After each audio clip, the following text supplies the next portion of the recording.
মোরাকাবার হালতে ছিলেন। দেখুন আল্লাহর ওলিদের মধ্যে যারা কুতুবুল আফতাদ হয়ে যায়, যারা গাউসুস সাকালাইন হয়ে যায়, ওনারা যখন ওই রকম পর্যায়ে চলে যায়, ওনাদের মধ্যে আল্লাহ তাআলা এমন একটা পাওয়ার দান করে, এমন একটা গুণ দান করে যে ওনারা মুহূর্তের মধ্যে বিভিন্ন জায়গায় বিভিন্ন রূপ ধারণ করতে পারে।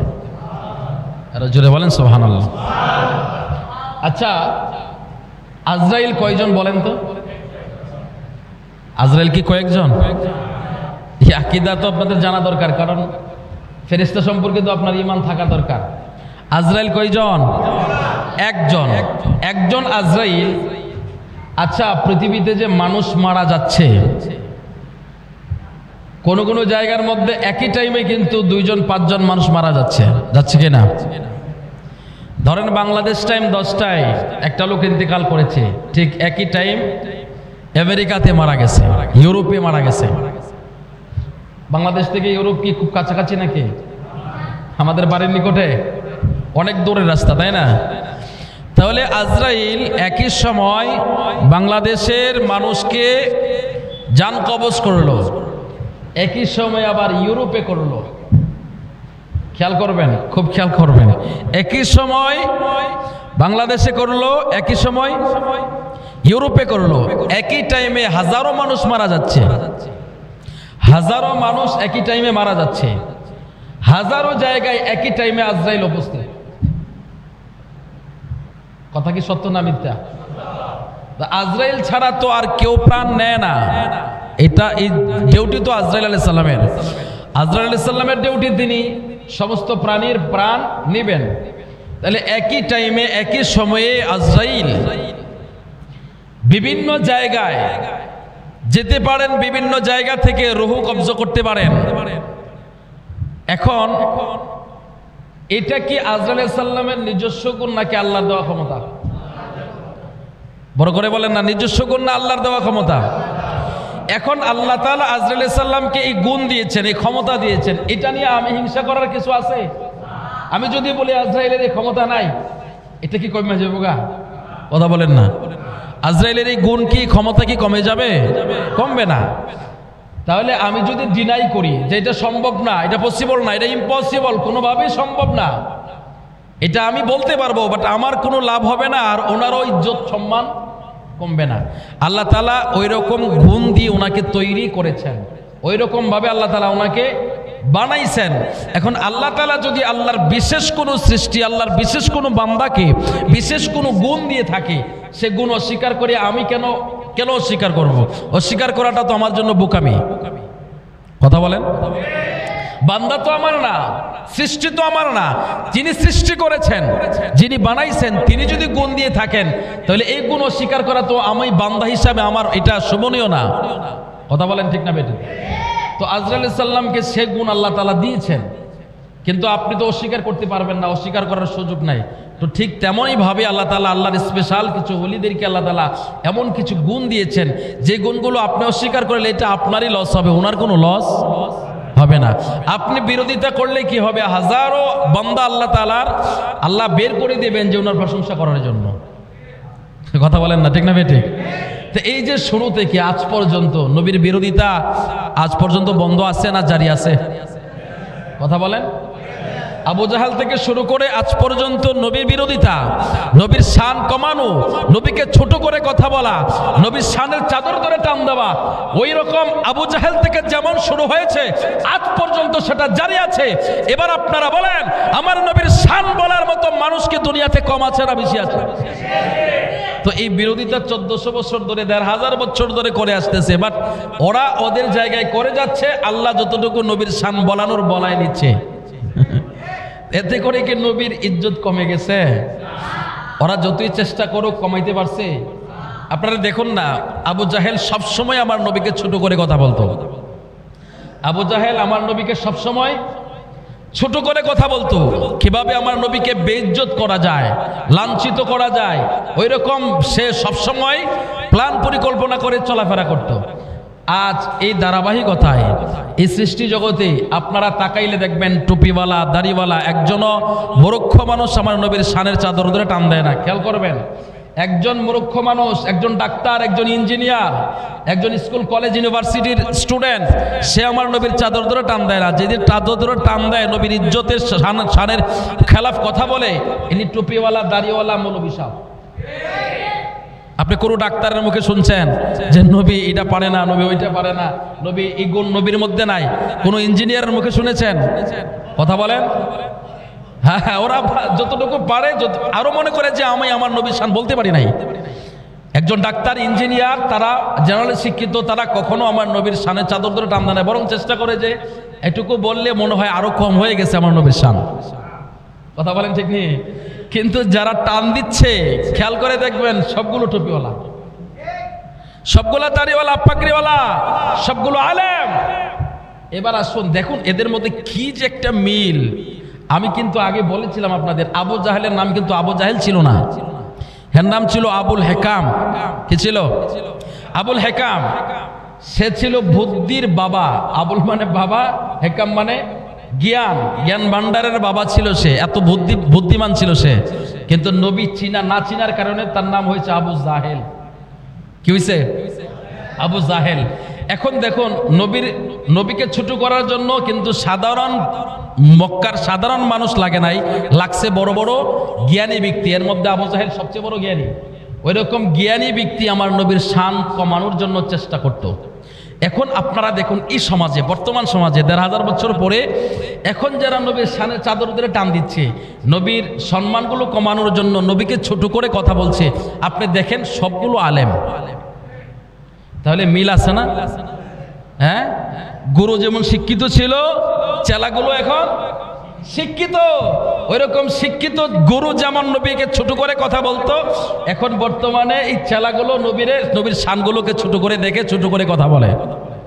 কথা বলেন ঠিক কিনা?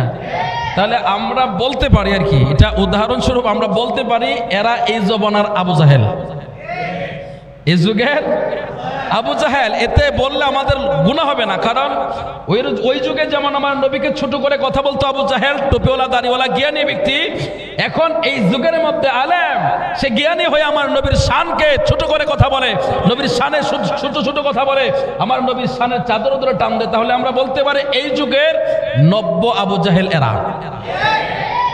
তো আবু জাহেলের যেমন অনুসরণ করা যায় না, ঠিক তেমন এই সমস্ত ছোট আবু জাহেলের অনুসরণ করা যাবে না। নাহলে দেখেন আমার নবীর পিয়নের সাথে কখনো তুলনা করে, আমার নবীর কখনো আমাদের সমান তুলনা করে, কখনো আমার নবীকে রাইটারের সাথে তুলনা করে, কখনো আমার নবীর সাধারণ মানুষের সাথে তুলনা করে। এদের হুজুররাই এক সময় আমার নবীকে এমনও কথা বলছে, এগুলো আমাদের জবান দিয়ে আসবে না, এগুলো আমাদের জবান দিয়ে আসবে না। ওরা এরকম উদাহরণ দিতে যায়, এমন কথা বলছে আমি শুনেছি। আমার কাছে একটা ভয় আছে, ওই চিস্তি কি জানি, আনোয়ার চিস্তি না কি জানি নাম, ওনার একজন আলেম আছে, ভালো আলেম ওনাদের। তো ওনার একটা ভয় আছে আমার কাছে, নবী কিসের তৈরি, ওই বইটা আমি এখনো খুব, এই কপিটা খুব সেভ করে রেখে দিয়েছে। তো উনিও বলেছেন তো যাই হোক, উনিও বলেছেন কথাগুলো, আমার কাছে ওনার কপিটা আছে, চাইলে আমি নিতে পারেন আমার কাছ থেকে। তো উনিও বলেছেন যে চামার মসি ওরা যেমন সৃষ্টি, আমার নবীও সৃষ্টি। আপনি উদাহরণটা বুঝতে পারছেন? এটা কি কোনো আলেমের উদাহরণ হতে পারে? আচ্ছা, পৃথিবীর শ্রেষ্ঠ জ্ঞানী, সবচাইতে বড় কবি হিসাবে, দার্শনিক কবি হিসাবে যাকে সবাই চেনে, উনি ডক্টর আল্লামা ইকবাল। তিনি বলেছেন কি, মোহাম্মদ সিওয়াকে তूने तो हम तेरे है, ये जहां चीज है क्या, लौह कलम तेरे है। জোরে বলেন না সুবহানাল্লাহ। উনি বলছেন, হুজুর আমি আপনার প্রশংসা কি দিয়ে করব? আপনার প্রশংসা, আপনার হাম আমি কি দিয়ে করব? আপনার প্রশংসা আপনি নিজে। আসমানের জমিনের নিচে এমন কোন বস্তু, এমন কোন সৃষ্টি আমি দেখি নাই যার সাথে তুলনা করে আমি আপনার প্রশংসা করব। তাই বলছি, আপনার প্রশংসা আপনি আপনার মতো করে, আল্লাহ কাউকে বানাই নাই, আপনার সমকক্ষ পৃথিবীতে কাউকে সৃষ্টি করে নাই, আপনি সৃষ্টির ঊর্ধ্বে। জোরে বলেন সুবহানাল্লাহ। আর মোল্লাই উদাহরণ খুঁজে পায় না, কয় চামার মসিরে যেমন সৃষ্টি করেছে নবীরও করেছে। মোল্লাই উদাহরণ খুঁজে পায় না। সাধারণ দুনিয়ার যে সাংবাদিক আছে ওদের সাথে নবীকে তুলনা করে। আচ্ছা বলেন তো দেখি, আপনি দেখুন তো, তাকায় দেখুন, গোটা কয়েক সাংবাদিক হয়তো একটু ভদ্র সভ্য ভালো হতে পারে, কিন্তু আপনি অধিকাংশ সাংবাদিকের দিকে তাকায় দেখেন, ওদের চরিত্রের দিকে তাকায় দেখেন, ওদের ক্যারেক্টারের মধ্যে প্রায় সাংবাদিকের ক্যারেক্টারের মধ্যে লুজ আছে, আছে না নাই? কথা বলেন। টাকা আপনি 10 লাখ টাকা দিবেন, আপনার সংবাদ ঘোরায় দিব। কথা বলেন। আপনার ভালো নিউজটাকে ঘোরায় দিতে পারে, ওনাদের হাতে ক্ষমতা আছে। আমি সব সাংবাদিককে মন্দ বলছি না, সাংবাদিকদের মধ্যে কিছু আছে, কিন্তু আপনি যে সাংবাদিকের সাথে আমার নবীরে তুলনা করলেন, আমার নবী তো ওয়ান পিস, যার কোনো খারাপের সাথে তুলনা করা যায় না। যায়? কথা বলেন, যায়? যার চরিত্রের ব্যাপারে আল্লাহ বলেছেন ইন্নাকা লাআলা খুলুকিন আযীম, হে রাসূল আমি আপনাকে উত্তম চরিত্র, আজিম আজিম আজিম শব্দ ব্যবহার করেছেন, আপনার চেয়ে ভালো চরিত্র আমি কাউকে দেই নাই। আরো জোরে বলেন সুবহানাল্লাহ। তাহলে নবীর তুলনা কি সাংবাদিকের সাথে হবে? নবীর তুলনা কি আমার সাথে হবে? নবীর তুলনা কি চামার মুসির সাথে হবে? নবীর কোনো তুলনাই হয় না। কথা বলেন ঠিক কিনা?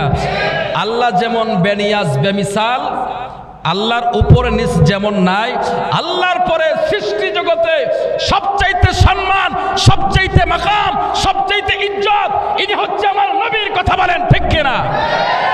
আমার নবীর উপরে কারোর ইজ্জত নাই একমাত্র আল্লাহ ছাড়া। আমি আল্লাহ ছাড়া আল্লাহর পরে সবচাইতে গুণ, সবচাইতে সম্মান, সবচাইতে ইজ্জত যার, তিনি হচ্ছেন আপনার নবী। তো সেই নবীর সামনে কথা বলার সময় ওনারা কিরকম সিম্পল কথা বলে দেখছেন। কোনো সময় সাংবাদিকের সাথে তুলনা করতেছে, কোনো সময় বলছে নবী আমাদের মতো হাটে ঘাটে মাঠে চলাফেরা করেছে, আমাদের মতো চলেছে। অথচ আল্লাহ তাআলা রাসূলকে বলেছেন লাকাদ মান্নাল্লাহু আলাল মুমিনিনা ইয বাআসা ফীহিম রাসূলাম মিন আনফুসিহিম ইয়াতলু আলাইহিম আয়াতিহি ওয়া ইউযাক্কিহিম ওয়া ইউআল্লিমুহুমুল কিতাবা ওয়াল হিকমা। জোরে বলেন সুবহানাল্লাহ। ও মিয়া, আপনি যে নবীকে উদাহরণ দিয়ে বলেন, আপনি কি নবীকে উদাহরণ দিয়ে বলেন আমাদের মতো? আপনার কাছে কোনোদিন ওহী আসছে? কথা বলেন। নবীর কাছে তো ওহী আসতো, আপনার কাছে কোনোদিন জিব্রাইল ফেরেশতা আসছে? আসে না। আমার নবীর কাছে জিব্রাইল ফেরেশতা আসতো। কথা বলেন ঠিক কিনা? তো যে কথাটা বোঝাইতে চাচ্ছিলাম যে ওই যুগে নবীকে ছোট করার জন্য যারা ছোট করতো তারা জ্ঞানী ছিল, আবু জাহেল ছিল। এই যুগে যারা ছোট করতে চায় এরাও নব্য ছোট আবু জাহেল। কথা বলেন ঠিক কিনা? এই জন্য ওই যুগের আবু জাহেলকে অনুসরণ করলেন যেমন জাহান্নাম যেতে হবে, এই যুগের আবু জাহেলকে অনুসরণ করলেও জাহান্নামে যেতে হবে। এই জন্য আপনি বুঝে শুনে অনুসরণ করেন। আপনি দেখেন যে উনি এত সুন্দর কোরআন তেলাওয়াত করতে পারে, ওনার সুর এত ভালো, ওনার কণ্ঠস্বর এত সুন্দর, আপনি কণ্ঠ দেখে পাগল হয়েন না, আপনি দেখেন তার ভিতরে ঈমান আছে কিনা। তো ঈমান হচ্ছে আমার নবী। কথা বলেন ঠিক কিনা? যে কথা থেকে আমরা ফিরে আসলাম, আল্লাহ তাআলা বিশেষ করে যদি আল্লাহ কাউকে কোনো গুণ দান করে, এই গুণ অস্বীকার করে আমার কোনো লাভ নাই, আমার কোনো লাভ নাই। হুজুর গাউসে পাক বড় পীর আব্দুল কাদের জিলানী রহমতুল্লাহ আলাইহি, ওনাকে ওনার এক ভক্ত দাওয়াত দিয়েছে, হুজুর আগামীকাল আমার বাড়িতে আপনাকে ইফতারির দাওয়াত করলাম, আপনি দাওয়াতটা গ্রহণ করেন। দাওয়াত দেওয়া এবং দাওয়াত গ্রহণ করা এটা হচ্ছে নবীর সুন্নত। কি? নবীর সুন্নত। আপনি দাওয়াত দিয়েছেন, দাওয়াত গ্রহণ করা এটা নবীর সুন্নত। তো হুজুর গাউসে পাক বড় পীর আব্দুল কাদের জিলানী রহমতুল্লাহ আলাইহি দাওয়াত গ্রহণ করে নিলেন। তো বেচারা তো বড় খুশি যে বড় পীর আব্দুল কাদের জিলানী আগামীকাল আমার ঘরে ইফতার করবে। হুজুরের আগমনের আনন্দে আনন্দিত হয়ে উনি কি করতেছেন? বাজার করতেছেন। তো দেখবেন কিছু মানুষ আনন্দটাকে প্রকাশ করার জন্য আরেকজনের কাছে শেয়ার করে না? এই আগামীকাল আমি হুজুরকে দাওয়াত দিচ্ছি, আমার বাড়িতে হুজুর আসবে। তো এইভাবে তিনি বলছেন, বাজার করতেছেন। লোকেরা জিজ্ঞাসা করতেছে কি ব্যাপার, আজকে দিয়ে খুব টাইট বাজার করতেছো তুমি, কি ব্যাপার? বলে হুজুর গাউসে পাক বড় পীর আব্দুল কাদের জিলানী আগামীকাল আমার ঘরে দাওয়াত খাবেন, আমার ঘরে ইফতার করবেন। পাশে আরেক লোকে ডাক দেয়া কয় কখন করবেন? বলে আগামীকাল। বলে আগামীকাল তোমার ঘরে করবেন, আমি আগামীকাল আমার ঘরে করব। এই লোকে বলতেছে আগামীকাল আমার ঘরে করব। তো এইভাবে ওরা না কয় মিয়া হুজুর আমার সাথে ওয়াদা দিয়েছে আগামীকাল আমার ঘরে করবে। পাশে আরেক বাড়াই ওদের তর্ক শুনে আরেক বাড়াই আইছে, আবার পরে কি হয়েছে তোমরা ঝগড়া করতেছে কেন? বলে দেখুন না, আমি হুজুরের জন্য বাজার করতে আসছি, আগামীকাল হুজুর ওয়াদা দিয়েছে আমার ঘরে ইফতার করবে, উনি বলছে যে ওনার ঘরে ইফতার করবে। এই লোকে আইসে কয় মিয়া তোমরা দুজন মিথ্যা কথা কইতেছো, আগামীকাল হুজুর আমার ঘরে ইফতার করবে। হাই কি যন্ত্রণা! এভাবে জমতে জমতে 70 জন জমে গেছে। কয়জন? 70 জনের একই দাবি যে হুজুর আমার ঘরে ইফতার করবে। সবাই মিলে বলে এই শোনো, আমরা এইভাবে মার্কেটিং না করে চলো চলে যাই হুজুরের দরবারে, হুজুরের কাছে গেলে এটা সলিউশন মিলবে। হুজুর আসলে আগামীকাল কার করে দাওয়াত গ্রহণ করেছে আর কার করে খাবে। তো 70 জন একসাথে মিলে যখন হুজুর গাউসে পাক বড় পীর আব্দুল কাদের জিলানী রহমতুল্লাহ আলাইহির কাছে গেলেন, যাওয়ার পরে হুজুর বলতেছে, ওরা বলতেছে হুজুর আগামীকাল আপনি বলছেন না আমার ঘরে ইফতার করবেন? বলে হ্যাঁ বলছি তো। আরেকজন বলতেছে হুজুর আমাকে তো বলছেন আগামীকাল করবেন? বলে হ্যাঁ বলছি তো। আরেকজন বলতেছে হুজুর আমার ঘরে তো করবেন বলছেন? বলে হ্যাঁ বলছি। বলে হুজুর একই টাইমে রোজা তো বারবার হবে না, আগামীকাল ইফতার তো বারবার হবে না, একবারে এক ঘরে আপনি 70 জনের ঘরে এক টাইমে আপনি কি করে ইফতার করবেন? হুজুর গাউসে পাক বলে দেখো ওই গাছের দিকে তাকায় দেখো। সবাই মিলে যখন গাছের দিকে তাকাইছে, তাকানোর পরে দেখে কই পাতার দিকে তাকাও। এবার পাতার দিকে তাকানোর পরে দেখে প্রত্যেকটা গাছের প্রত্যেকটা পাতায় পাতায় হুজুর গাউসে পাক বসে বসে মোরাকাবায় তাসবিহ পড়তেছে। আরো জোরে বলেন সুবহানাল্লাহ। আবার হুজুর গাউসে পাক বললেন বেটা দেখছো? বলে ওখানে কিছু দেখছো? বলে হুজুর আপনি এখানে যেমন ওখানে এমন সেম। বলে সেম যদি হয় তাহলে গাছের কতগুলো পাতা গুনতে পারবা? বলে হুজুর গনে তো শেষ করতে পারবো না। তোমরা তো মাত্র 70 জন, গোনা যাবে? সুবহানাল্লাহ বলবেন। আরো জোরে বলেন না সুবহানাল্লাহ। বলে তোমরা 70 জন, গোনা যাবে, গাছের পাতা গুনতে পারবে না। তাহলে এত জায়গায় যদি যাওয়া যায় তাহলে তোমাদের 70 করে যাওয়া যাবে না। ওরা বুঝতে আর বাকি নাই যে হুজুর গাউসে পাক আগামীকাল আমাদের করে ইফতার করবে। আচ্ছা এই গুণ যদি আল্লাহ তাআলা ওনাকে দিয়ে থাকেন, আমি অস্বীকার করলে আমার কি লাভ হবে? আমার কি লাভ হবে বলে? এটা হিংসা, অযথা এটা করে। কিন্তু হিংসা করলে আপনি হিংসা করতে পারবেন, যে কোনো বিষয় নিয়ে হিংসা করতে পারবেন। যার জন্য হিংসা করছেন তার সম্মান আপনি কমাইতে পারবেন না, বরং আপনারটাই কমে যাবে। কথা বুঝতে পারছেন? না হলে দেখুন আজ পর্যন্ত যারা বিরোধিতা করছে, ওলিদের এবং নবীর বিরোধিতা যারা করছে, তাদের কি বর্তমানে তাদের নাম যখন মানুষ উচ্চারণ করে খুব সম্মান শ্রদ্ধার সাথে নেয়? আবু জাহেলের নাম কোনোদিন দেখছেন শ্রদ্ধা করে নিতে? কথা বলে আবু জাহেলের নাম কেউ শ্রদ্ধা করে নেয়? ইয়াজিদের নাম কেউ শ্রদ্ধা করে নেয়? তাহলে ইয়াজিদের নাম যেমন শ্রদ্ধার সাথে নেয় না, আবু জাহেলের নাম যেমন শ্রদ্ধার সাথে নেয় না, ঠিক তেমন আপনারা জেনে রাখুন আমার নবী এবং ওলিদের সাথে যারা বিরোধিতা করে, আমার আল্লাহ তাদেরকে এমন ভাবে ধূলিসাৎ করে দেয়, পৃথিবী যতদিন বেঁচে থাকবে মানুষ তাদেরকে ঘৃণার সাথে স্মরণ করবে। কথা বলেন ঠিক কিনা? আর নবীর রঙে যাদের জীবনটাকে রাঙাবে তাদের নাম মানুষ শ্রদ্ধা ভরে সম্মান করে নেবে, যেমন আবু বকর সিদ্দিক রাদিয়াল্লাহু তাআলা আনহু। কথা বলেন ঠিক কিনা?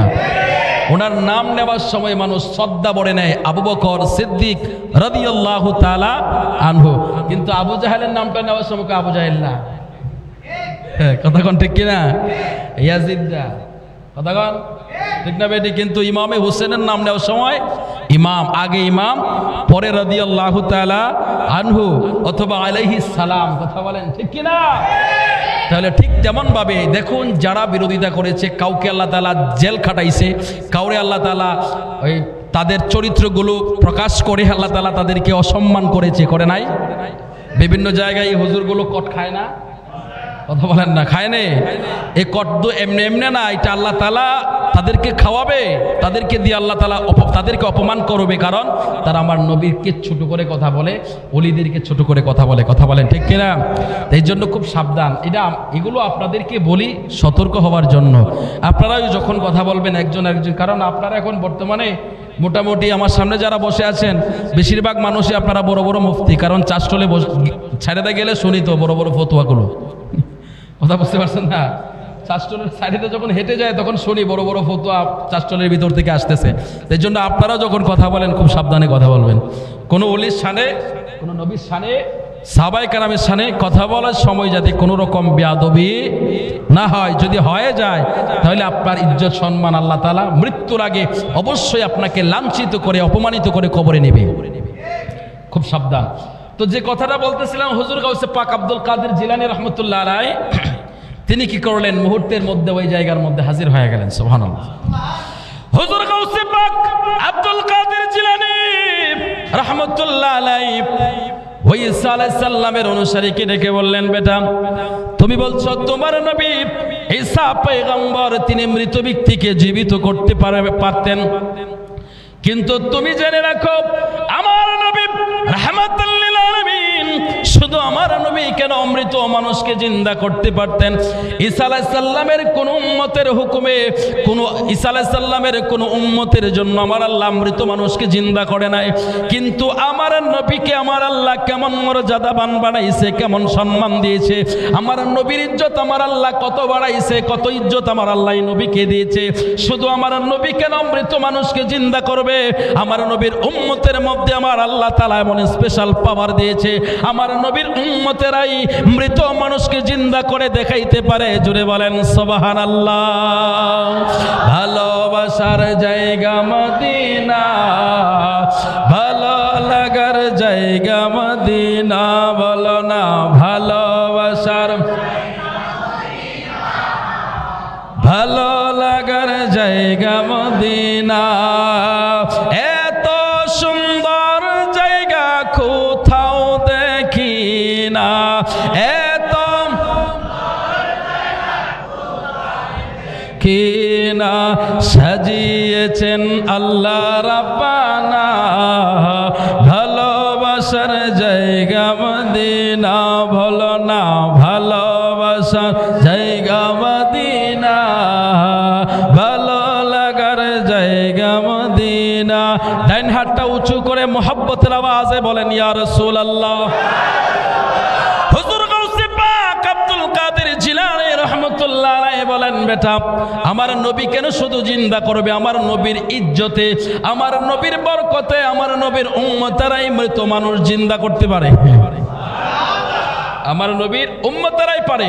এটা কই কোন কি আপনি? বলে হ্যাঁ। বলে আমি বিশ্বাস করি না। হুজুর গাউসে পাক বললেন বিশ্বাস করো না, তাহলে চলো আমি তোমাকে দেখাই।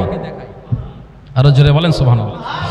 হুজুর গাউসে পাক আব্দুল কাদের জিলানী রাহমাতুল্লাহ আলাইহি ঈসা আলাইহিস সালামের অনুসারী লোকটাকে নিয়ে হুজুর গাউসে পাক চলে গেলেন একটা কবরস্থানের পাশে। এমন একটা কবরস্থানে গেলেন যেটা একেবারে প্রবীণ কবরস্থান ছিল, অনেক আগের একটা কবরস্থানের পাশে দাঁড়াইছে হুজুর গাউসে পাক আব্দুল কাদের জিলানী রাহমাতুল্লাহ আলাইহি। ঈসা আলাইহিস সালামের অনুসারী লোকটাকে ডেকে বলল, বেটা কোন কবর থেকে জিন্দা করব সেটা বল। মৃত মানুষ তো সামনে থাকলে জিন্দা করাই যা, কিন্তু কবরের ভিতরে আছে, কোন কবরটা তুই চয়েস কর। আমি করলে তো বলবি যে চেটিং করছি, যে আমি আগে শুকায় রাখছি, এখন তুই বল কোনটা থেকে জিন্দা করবো। সুবহানাল্লাহ। এটা কি হুজুর গাউসে পাকের জন্য বেশি বড় কাজ? কথা বলেন না। হুজুর গাউসে পাক তো ছোট বয়সেই মৃত মানুষকে জিন্দা করেছেন। আরো জোরে বলেন সুবহানাল্লাহ। হুজুর গাউসে পাক আব্দুল কাদের জিলানী রাহমাতুল্লাহ আলাইহি ওনার বাবার সাথে অনেক জানাজায় গেছেন। জানাজায় যাওয়ার পরে তিনি ওনার বাবা যখন, ওনার বাবা তো বাগদাদ শহরের বড় মসজিদের খতিব ছিলেন, ইমাম ছিলেন। তো ওনাকে জানাজার পড়ানোর জন্য ইমামতির মুসল্লায় দাঁড়াইছে। হুজুর গাউসে পাক আব্দুল কাদের জিলানী আস্তে করে বাবাকে বলছে, বাবা জানাজা আপনি পড়ায়েন না। সুবহানাল্লাহ বলেন। তো হুজুর গাউসে পাকের বাবাই বলছে, কেন বাবা জানাজা পড়াবো না কেন? বলে জানাজা আপনি পড়ায়েন না। বলে কেন পড়াবো না? বলে জানাজা তো মৃত মানুষের হয়, জীবিত মানুষের আবার জানাজা হয় কি করে? আরো জোরে বলেন না সুবহানাল্লাহ। হুজুর বরফিন আব্দুল কাদের জিলানী ওনার বাবাকে বললেন, আব্বু মৃত মানুষের জানাজা হয়, জীবিত মানুষের জানাজা হয় না। কথাটা আবার মুসল্লিরা শুই না ফেলাইছে। কি কয় হুজুরের পোলাই? কি কয় আবার? আমরা নিজের হাতে তারে গোসল দিলাম, তার নিজের হাতে কাফন পড়াইছি, মরে গেছে, সবাই জানে সে মৃত্যুবরণ করেছে। এবার ইমাম সাহেবের ছেলে কি বলে, সে নাকি জীবিত, জীবিত মানুষের জানাজা হয় না। সবার মধ্যে যখন একটা হয়গুল্লা শুরু হয়ে গেল, এমন সময় বড় পীর আব্দুল কাদের জিলানী রাহমাতুল্লাহ আলাইহি ওই লাশের পাশে যায় দাঁড়ায়া তিনি বললেন, কুম বিইজনিল্লাহ, আল্লাহর হুকুমে জিন্দা হয়ে যাও। ওই মৃত ব্যক্তিটা ওই খাটল্লা থেকে জিন্দা হয়ে গেল। জোরে বলেন সুবহানাল্লাহ। তো ওইটা তো ওনার ছোটবেলারই কারামত। এটা না শুধু, উনি যখন লাশের পাশে দাঁড়াইছে তখন ওনার বাবাই বুঝা ফেলাইছে যে আব্দুল কাদের কিছু একটা ঘটাবে। আরো জোরে বলেন সুবহানাল্লাহ। হুজুর গাউসে পাক যখন কোনো কিছু দাবি করতেন, হুজুরের বাবা ওনাকে বাধা দিতেন না, কারণ একসময় ছোটবেলায় বাধা দিয়ে উনি খুব বিপদে পড়েছিলেন। কেমন বিপদে? হুজুর গাউসে পাক আব্দুল কাদের জিলানী রাহমাতুল্লাহ আলাইহির বাবা, উনি তো বড় পীর ছিলেন এবং বড় আলেম ছিলেন। ওনার কাছে মানুষ বিপদ পড়ে গেলে দোয়ার জন্য আসতেন, মানুষের সমস্যা নিয়ে হুজুরের কাছে আসতেন, সলিউশন নিয়ে যাইতেন। তো এক পর্যায়ে মহিলা আসছে, আপনারা হয়তো এটা শুনেছেন, অনেক মশহুর ঘটনা, আমি শুধু জাস্ট স্মরণ করাই দিচ্ছি, পুরোটা বলতেছি না। যে ওনার বাবার দরবারে মহিলা আসছে, যে মহিলার স্বামী খুব জালিম ছিল, তাকে বলেছে যে এবার যদি তোমার ঘরে কন্যা সন্তান হয় তাহলে আমি তোমাকে ডিভোর্স দিয়ে দেব, তালাক দিয়ে দেব। এ কথা বলে যখন মহিলাকে ভয় দেখাইছে, মহিলা দুনিয়ার কোনো মানুষের কাছে আর কোনো আশ্রয়ের জায়গা দেখে না, ছুটে গেছে হুজুর গাউসে পাক বড় পীর আব্দুল কাদের জিলানী রহমাতুল্লাহ আলাইহির বাবা আবু সালেহ মুসা জঙ্গির দরবারে যায়, বলছে হুজুর আমার তো এই বিপদ। তো হুজুরের বাবা বললেন, মা দেখো, লিল্লাহি মুলকুস সামাওয়াতি ওয়াল আরদ ইয়াখলুকু মা ইয়াশা ইয়াহাবু লিমান ইয়াশাউ ইনাসা ওয়া ইয়াহাবু লিমান ইয়াশাউ যুকুর। জোরে বলেন সুবহানাল্লাহ। আও ইউযাওবিজুহুম যুকরানা ওয়া ইনাসা ওয়া ইয়াজআলু মান ইয়াশাউ আকীমা ইন্নাহু আলীমুন কাদির।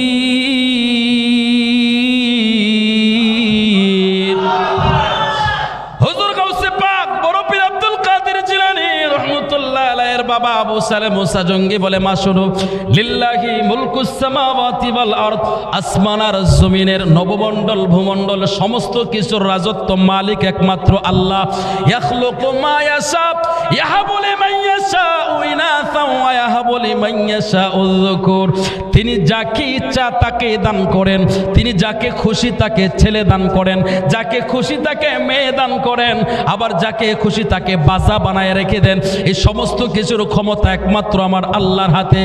একটা কথা ভালো করে শুনে রাখো, আমার আল্লাহ পাক রব্বুল আলামিন যদি দুনিয়ার কোনো মানুষকে খুশি করতে চায়, আমার আল্লাহ তারে পুত্র সন্তান দান করে। আর আমার আল্লাহ খুদ যদি কোনো মানুষের উপরে খুশি তাকে সন্তুষ্ট থাকে, আমার আল্লাহ তারে কন্যা সন্তান দান করে। একটু কি সুবহানাল্লাহ বলা যাবে না? আল্লাহ দুনিয়ার কাউকে খুশি করতে চাইলে কি দেয়? ছেলে দেয়, ছেলে। দুনিয়ার মানুষের খুশি করতে চাইলে তারে কি দেয়? ছেলে দেয়। আর আল্লাহ খুদ নিজে যার উপরে খুশি, খেয়াল করবেন, আল্লাহ খুদ নিজে যার উপরে খুশি তারে কি দেয়? মেয়ে দেয়। কাউরে খুশি করতে চাইলে ছেলে দেয়, আর আল্লাহ নিজে খুশি থাকলে তার উপরে মেয়ে দেয়। তাহলে এটার উপরে যদি আপনি হস্তক্ষেপ করেন, আমার কেন আল্লাহ মেয়ে দিল, আমার আল্লাহ কেন ছেলে দিল না, আমার আল্লাহ কেন মেয়ে দিল না, এটা নিয়ে যদি আপনি মার্কেটিং করেন বা মন খারাপ করেন, এতে করে আপনার ঈমান নষ্ট হয়ে যাওয়ার সম্ভাবনা আছে। খুব সাবধান, এটা দেওয়ার মালিক কে? আপনি চাইলেও তো পারবেন না একটা সন্তান বানাইতে, পারবেন না। এটা দেওয়ার মালিক আল্লাহ। মনে রাখবেন, কন্যা সন্তানের বাবা যারা হবে তারা আমার নবীর সাথে হাসরে উঠবে। কন্যা সন্তানের বাবা যারা হবে তারা আমার নবীর সাথে জান্নাতে থাকবে। জোরে বলেন সুবহানাল্লাহ। কারণ আমার নবী ছিলেন কন্যা সন্তানের বাবা। সুবহানাল্লাহ বলেন। তাহলে ওই জালিম তো বুঝলো না, জালিম স্ত্রীর উপরে জোর অত্যাচার শুরু করে দিয়েছে। তোর ঘরে কেন খালি মেয়ে হয়, তোর ঘরে কেন ছেলে হয় না? আরে বাবা, ছেলে মেয়ে দেওয়ার এটা তো মেয়ের কোনো কাজ না, এখানে স্ত্রীর কোনো কাজ আছে? হাত আছে? হাত নাই তো। এটা মালিকের ইচ্ছা। আল্লাহ যাকে খুশি, এটা কোরআনে আল্লাহ এই জন্যই তো বলে দিয়েছে যে যাকে খুশি ছেলে দান করেন, যাকে খুশি মেয়ে দান করেন। এটা আল্লাহর একমাত্র ইচ্ছা। তো এখন সে তো বুঝতেছে না, নাসুর বান্দা বুঝতেছে না, স্ত্রীর উপরে জুলুম করা শুরু করে দিয়েছে। এখন তার স্ত্রী বাঁচতে যায় আবু সালেহ মুসা জঙ্গির দরবারে গেছে, হুজুর এখন আমার স্বামী তো বলেছে ফাইনালি এবছর আমাকে তালাক দিয়ে দিবে, আমাকে ডিভোর্স দিয়ে দিবে, হুজুর আমি কি করব? আমি আমার সংসারটা করতে চাই, গেছে, এখন আমি কি করব? হুজুর বললেন, মা এগুলো আমার হাতে না, এটা আল্লাহর ইচ্ছা, তোমাকে দিতে পারে নাও দিতে পারে। এই কথা বলে হুজুর তাকে বিদায় করে দিয়েছে। যখন মহিলাটা মানে নিরাশ হয়ে যাচ্ছে, নিরাশ হয়ে গেলে মানুষের একটা মন খারাপ থাকে না? আর মহিলা মানুষ হলে তো আরো সমস্যা, মানে চোখের পানি নাকের পানি সব একাকার হয়ে যায়। তো মহিলা কান্না করতে করতে যখন যাচ্ছে, হুজুর গাউসে পাক মাঠে খেলা করতেছিলেন, তেমন সময় দেখে যে তার বাড়ি থেকে মহিলাটা কান্না করতে করতে বের হচ্ছে। হুজুর গাউসে পাক বললেন, মা কি হয়েছে তোমার, তুমি কান্না করছে কেন? বলে তোমার কাছে বললে কি হবে? বলে কেন, কি হয়েছে বলো না? বলে আরে বড় হুজুরের কাছে বইলে কাজ হয়েছে না, তোমার কাছে বললে কি হবে? হুজুর গাউসে পাক বলে, আরে বইলা দেখো না, কাজ হইলেও তো হইতে পারে। তো মহিলা মানুষ তো আবেগী মানুষ, বলছে বাবা দেখো আমার স্বামী আমাকে ডিভোর্স দিয়ে দিবে বলছে এই বছর ফাইনালি, যদি আমার পেটে যে সন্তান আছে ওইটা যদি মেয়ে হয় তাহলে আমাকে ডিভোর্স দিয়ে দিবে। এখন আমি আসছিলাম হুজুরের কাছে, তো হুজুর কি বলছে? বলে হুজুর বলছে এটা আল্লাহর হাতে। তো এটা যদি আল্লাহর হাতেই হয়ে থাকে, তুমি হুজুরের কাছে আইসো কেন লেগিয়া? হুজুরের কাছে তুমি আইসো কেন লেগে? যে আল্লাহ যদি করে থাকে তো এইটা তুমি বাড়ির থেকে জানো আল্লাহ করে যায়, ঠিক না? ঠিক আগে আমার সাথে মহিলার হাত ধরে নিয়ে গেছে ঘরের ভিতরে। হুজুর গাউসে পাক বড় পীর আব্দুল কাদের জিলানীর বাবার সামনে গিয়ে দাঁড়াইছে। হুজুর বললেন মা তোমার না বিদায় করে দিয়েছে, তুমি আবার কেন আসছে? বলে হুজুর আমি আসি না, এই বাচ্চাটা নিয়ে আসছে। তো হুজুরের ছেলে হুজুর তো চেনে, কে আব্দুল কাদের তুমি কেন নিয়ে আসছো, কেন মহিলাকে নিয়ে আসছো কেন? বলে বাবা আপনি তাকে নিরাশ করে ফিরাই দিয়েছেন। বলে তুমি কি জানো সে মহিলা কি চায়? বলে কি চায়? ওই মহিলা ছেলে চায়। ছেলে চায় তা বুঝলাম, তা আপনি কি বলছেন? বলছে যে আল্লাহ দেওয়ার মালিক।